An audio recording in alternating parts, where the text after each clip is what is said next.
Hi friends, welcome back to another video. ఈ వీడియోలో మనము మిరాయ్ మూవీ దానికి సంబంధించిన ట్రైలర్ వచ్చేసింది. ఈరోజు దానికి ట్రైలర్ లాంచ్కి సంబంధించి ఫంక్షన్ కూడా చేసేసారు.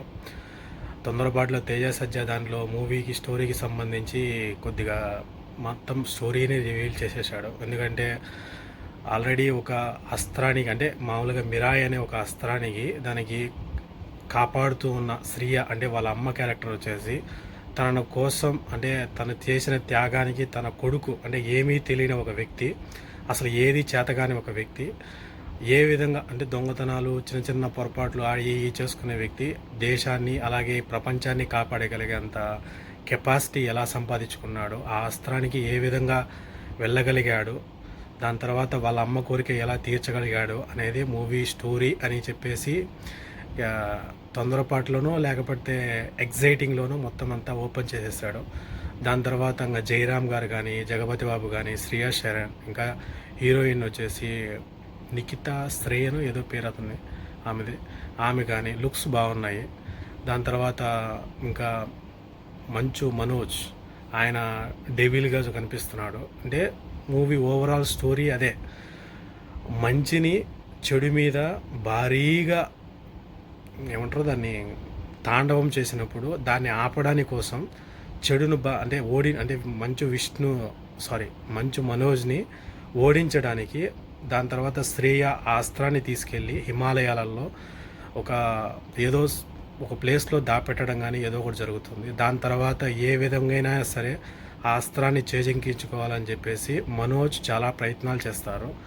దానికి అశోకుడు పాలించిన టైంలో 9 గ్రంథాలకు సంబంధించి క్లూలు ఉంటాయి అని చెప్పేసి మనోజ్ కనుక్కున్న తర్వాత ఏ విధంగా ఆ క్లూలను సంపాదించాడు, అలాగే మిజోరాం, హిమాలయ, మేఘాలయ అక్కడికి వెళ్ళి ఏ విధంగా తన జర్నీని కొనసాగించాడు, అలాగే దాని తర్వాత ఏ విధంగా తన జర్నీ సక్సెస్, అంటే అందరినీ చంపుకుంటా పోయి ఆ అస్త్రాన్ని చేగట్టుకున్నాడా లేదా అనేది స్టోరీ లైను. ఇంకా మధ్యలో మంచిని కాపాడుకోవాలని చెప్పేసి అందరినీ అంటే దుష్టుల బారి నుంచి కాపాడాలని చెప్పేసి జగపతి బాబు, జయరామ్ గారు, ఇంక శ్రియా శరణ్, వీళ్ళంతా బ్యాచ్ అంతా ఉంటుంది. ఇంటర్వెల్కు మెయిన్ హీరో థీమ్ ఏంది అనేది అర్థమవుతుంది. అసలు ట్రైలర్లో ఒకానొక క్షణంలో ఏ అస్త్రాని కోసం అయితే ఎంతగా కొట్లాడుకుంటున్నారని చెప్పారో అదే అస్త్రాన్ని మనోజ్ చేతిలో కూడా చూపిస్తారు. ఒక ట్రైన్ ఫైట్లో ఉంది కదా, ఆ ట్రైలర్లో కనిపించినప్పుడు హీరోకి వచ్చిన అస్త్రాన్నే ప్లస్ విలన్ కూడా వాడతాడు. ఇది 9 గ్రంథాలు ఉన్నాయి, దానికి సంబంధించిన బేసిస్ స్టోరీ అని అశోకుడు పాలించిన టైంలో. ఆ 9 గ్రంథాలకు సంబంధించి 9 ఫ్రాంచైజీస్ వచ్చాయా, లేకంటే ఒకే మూవీతో ఆగి ఏమీ అయింది, ఫుల్ స్టాప్ పెట్టలేదు. అలాగే బెస్ట్ నాకు తెలిసినంతవరకు విజువల్స్లలో RRRకు మామూలుగా ఒక షాట్ను పాజ్ చేసి స్క్రీన్ షాట్ అయినా పెట్టుకోవచ్చు. అదేవిధంగా ఈ మూవీలో శ్రీరాముడు కనిపించినప్పుడు కానీ, అంటే జయరామ్ గారు ఒక స్తంభాన్ని ఆపుతారు, ఆ సీన్ కానీ, లేదంటే ఒక చిన్న పాప సముద్రంలో మునిగిపోయేది ఉంది కదా, ఆ చిన్న పిల్లాడే తేజ సజ్జ, అది కూడా అయి ఉండొచ్చు.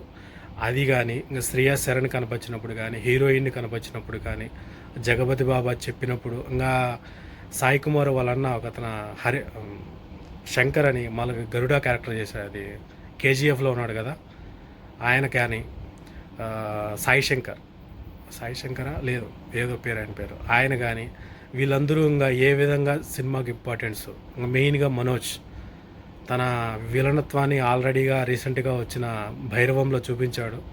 అది అంతగా ఆకట్టుకోలేదు, కానీ ఈ మూవీతో ఇంకా వైలెంట్గా స్టార్ట్ అయ్యేలా ఉన్నాడు. చూద్దాం. ఇంకా కార్తీక్ ఘటమనేని, ఇంకా ఆయన ఎక్స్పీరియన్స్, యాక్షన్ ఎలా ఉన్నా కానీ చివరికి వచ్చేసి మన ఏమంటారు ఇతిహాసాలు దానికి దీనికి సంబంధించిన దాంట్లో కలిపేస్తూ ఉంటాడు. ఆ శ్రీరాముడుగా వచ్చిన సీన్ కానీ, దాని తర్వాత శ్రీరాముడు జయరామ్తో కలిసే సీన్ కానీ, అవన్నీ క్లైమాక్స్లో మ్యూజిక్ కానీ సూపర్గా ఉంది. సెప్టెంబర్ 12వ తేదీన రిలీజ్ అవుతుంది. చూద్దాం ఎలా ఉంటుంది ఏం కథ అని.